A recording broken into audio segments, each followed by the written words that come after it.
Hello everyone, फिर से आप लोगों के सामने हाजिर हो गया हूँ ये क्राइम के घटना को लेकर। आज जिस क्राइम के घटना को सुनाने जा रहा हूँ, इस पर जो क्राइम होता है, एक शादीशुदा महिला बच्चों की माँ होती है। वो अपने पति रहते हुए पति को नींद की गोली खिलाती है। वो नींद की गोली देने के बाद जब वो पति गहरी नींद में हो जाता है, तब वो महिला चुपचाप तरीके से दरवाज़ा खोल के घर के बाहर पड़ोसी में जाता है। और पड़ोसी एक ऐसा व्यक्ति होता है, वो भी शादीशुदा होता है, उसके साथ वो शारीरिक संबंध बनाती।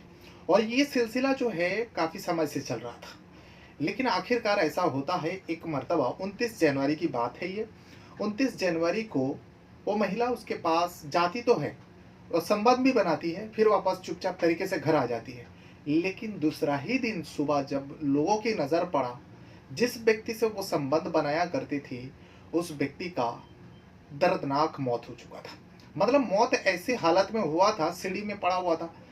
किसी को पता भी नहीं चल रहा था इस व्यक्ति का अचानक ऐसा क्या हो गया जो मर कर सीढ़ी में पड़ा हुआ है। फौरन हरकम मचती है, लोगों को समझ में ही नहीं आया।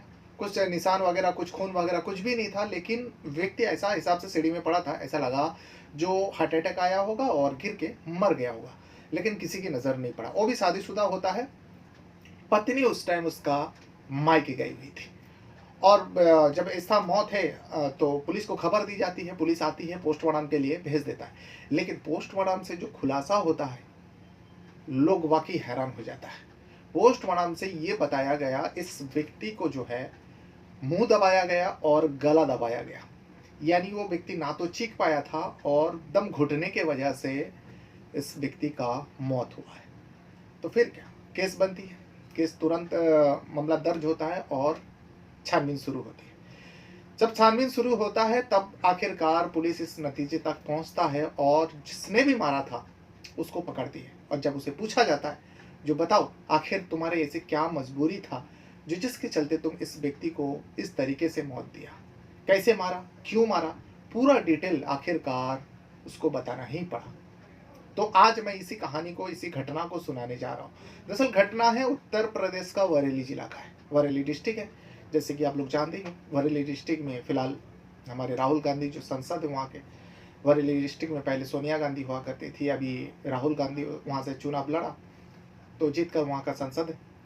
वही बरेली डिस्ट्रिक्ट का ये कहानी। बरेली डिस्ट्रिक्ट का एक पुलिस थाना लगता है, भोजीपुरा पुलिस थाना। और इसी भोजीपुरा पुलिस थाने के एक गांव के अंदर ये घटना हुआ था 29 जनवरी को।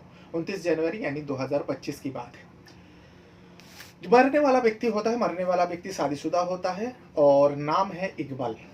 इकबाल जो है अपनी पत्नी के साथ वहां पर रहा करते थे। पत्नी का नाम है शहनाज। इकबाल पेशे से वो जरी का जो दरदोज का कढ़ाई का काम होता है वो काम किया करता था।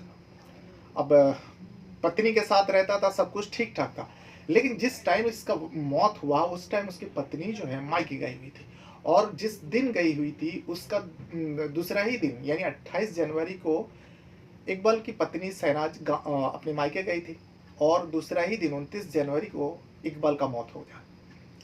तो शुरुआत में, शुरुआती जांच में ऐसा लगा, हो सकता है पत्नी के साथ अनबन होने की वजह से, या पत्नी का किसी के साथ अफेयर है, इसके चलते पत्नी ने ये काम करा दिया, या किसी के साथ दुश्मनी हो, इसके वजह से इसका मौत हो गया हो। क्योंकि गला घोटने की वजह से मौत हुआ है, तो यानी किसी ने मारा है। तो कौन मार सकता है, यही सब दुश्मनी वगैरह खंगाल रहे थे। अब शहनाज से भी पूछताछ किया गया। शहनाज का तो रो रो के बुरा हाल। लेकिन जब शहनाज से कड़ाई से पूछताछ हो रहा था, शहनाज को ये चीज़ थोड़ा बहुत पता थी, जो उसका जो पति, मरने वाला व्यक्ति इकबाल, हमेशा फ़ोन पे लगा रहता था और उसे शक भी होता था जो कोई ना कोई तो ऐसा है जो महिला मित्र है, यानी उसका कोई ना कोई महिला से संबंध ज़रूर है। और इतने टाइम बातें करता था, इस हिसाब से बातें करता था, ऐसा लगता था जो किसी ना किसी के साथ इसका चक्कर है। लेकिन शहनाज को पता नहीं था। ये शक जो है, जब उसे कड़ाई से पूछताछ किया गया, तो उसने ये शक जताया, जो मुझे लगता है मेरे पति इकबाल का किसी के साथ अवैध संबंध था। जब शहनाज ने ये बात कही, तो पुलिस अब उस दिशा में भी सर्च करने लगा, उस दिशा में भी खंगाल रहे। और उस दिशा में खंगाल ना बोले तो टेक्निकल सहारा लेता है। सबसे पहले तो इकबाल का जो मोबाइल का सीडीआर निकालता है, लोकेशन निकलवाता है। तो सीडीआर से इतना ही पता चला, लोकेशन से इतना ही पता चला वो घर में मौजूद था और उसकी मौत घर घर के पास ही हुआ है, या सीढ़ियों में पड़ा था। लेकिन सीडीआर में कुछ और ही चीज़ नज़र आया। सीडीआर में बहुत सारे नंबर आया। एक नंबर ऐसा भी था और उस नंबर का कई सारे कॉल रिकॉर्डिंग, कुछ वीडियोस, कुछ फोटोज़ पुलिस वाले के सामने आ जाता है।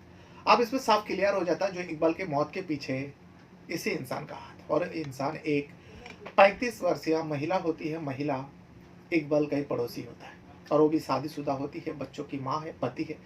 पति का नाम होता है इद्रिस और जिस महिला का नंबर मिला था उस महिला का नाम है रुबीना।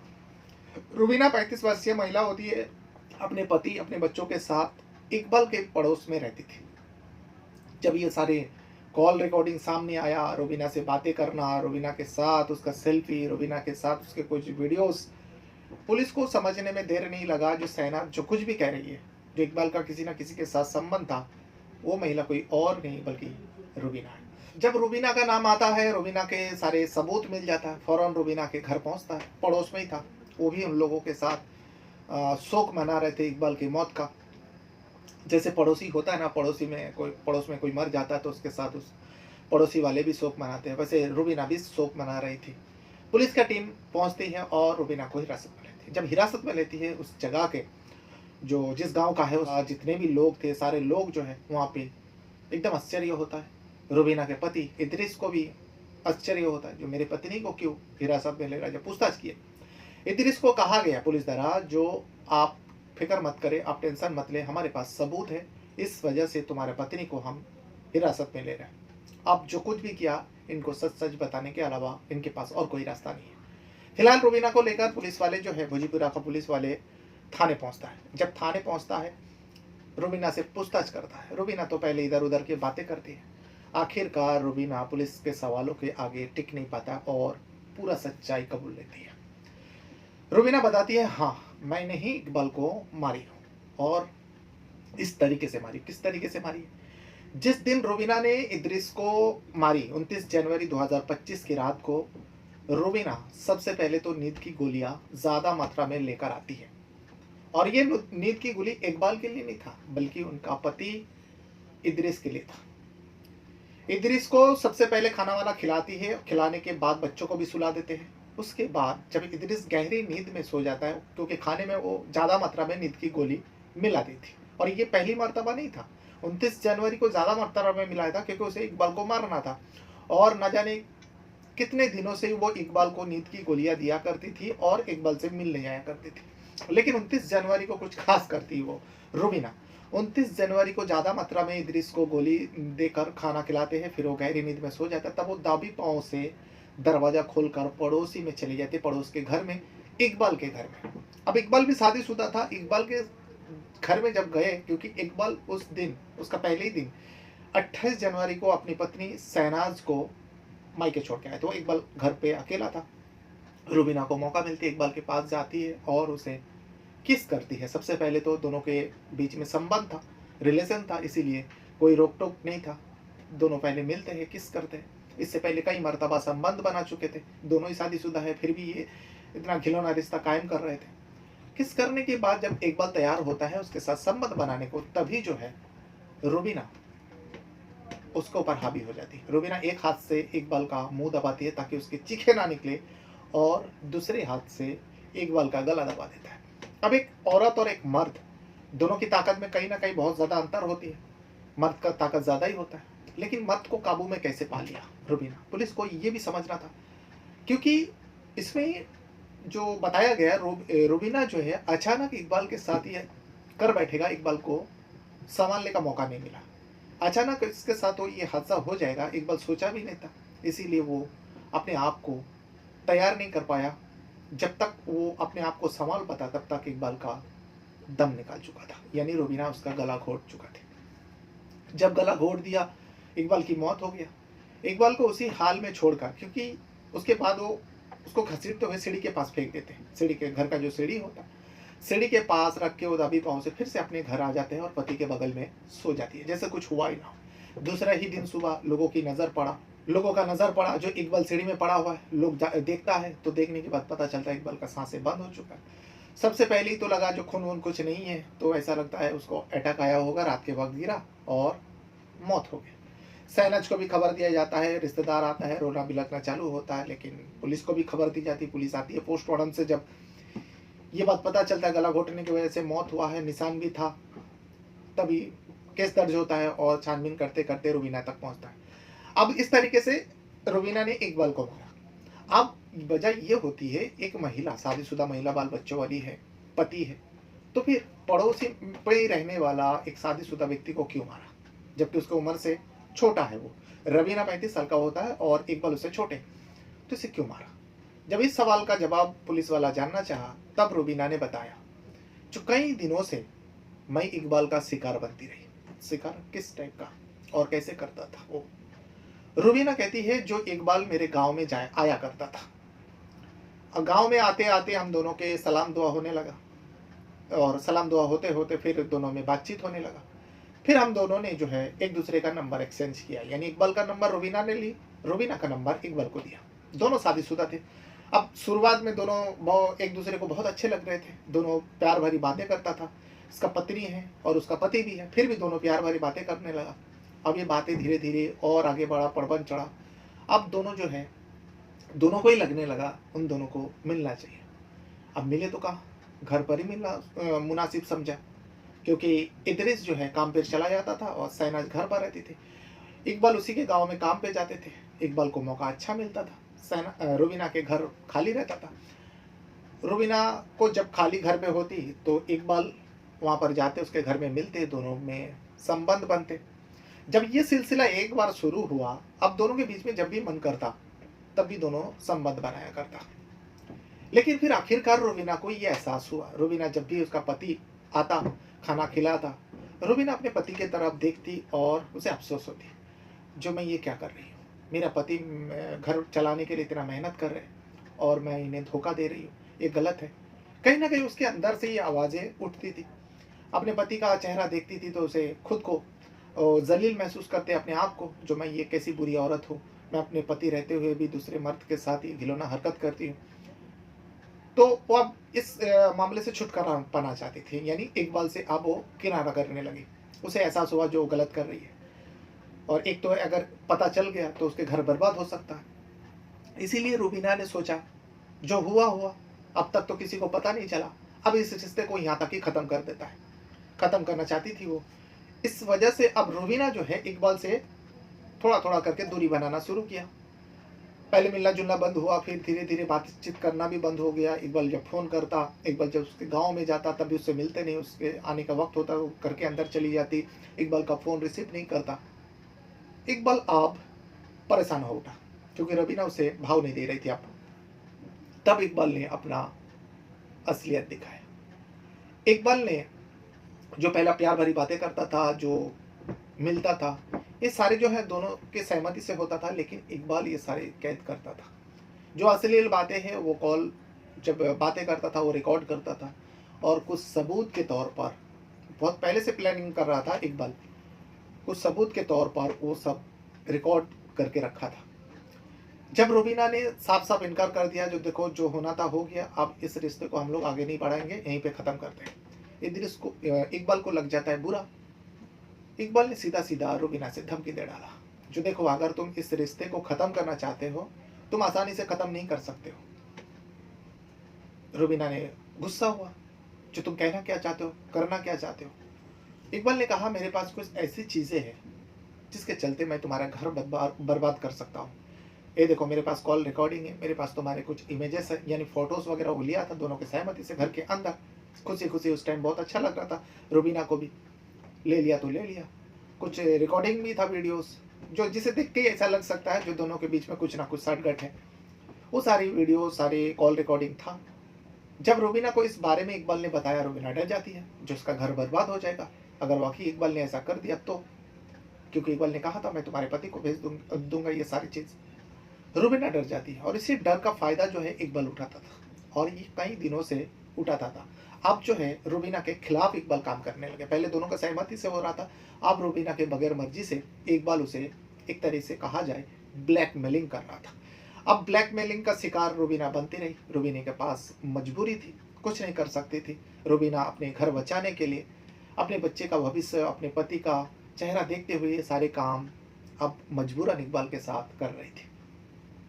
लेकिन 28 जनवरी को जब शहनाज को लेकर इकबाल उसके मायके छोड़ने जा रही थी, तब रुबीना ने सोच लिया जो कुछ ना कुछ करना ही पड़ेगा। इकबाल अब घर पर अकेला रहेगा, वो तो मेरे घर आता था, लेकिन मैं उसके घर में जाऊंगी और उसका काम तमाम कर दूंगी। अगर उसका काम तमाम नहीं कर पाई, वो अपने लिए भी कुछ सोची थी रुबीना ने बाकायदा बताया, जो मैंने सोच ली थी, अगर मैं इकबाल को मार नहीं पाती तो मैं खुद अपना जान दे दूंगी। उसने ये तय भी कर ली थी। तो जब शहनाज को छोड़कर इकबाल घर वापस आ रहा था, रुबीना का घर रास्ते में ही पड़ता, रुबीना ने इकबाल को रोका।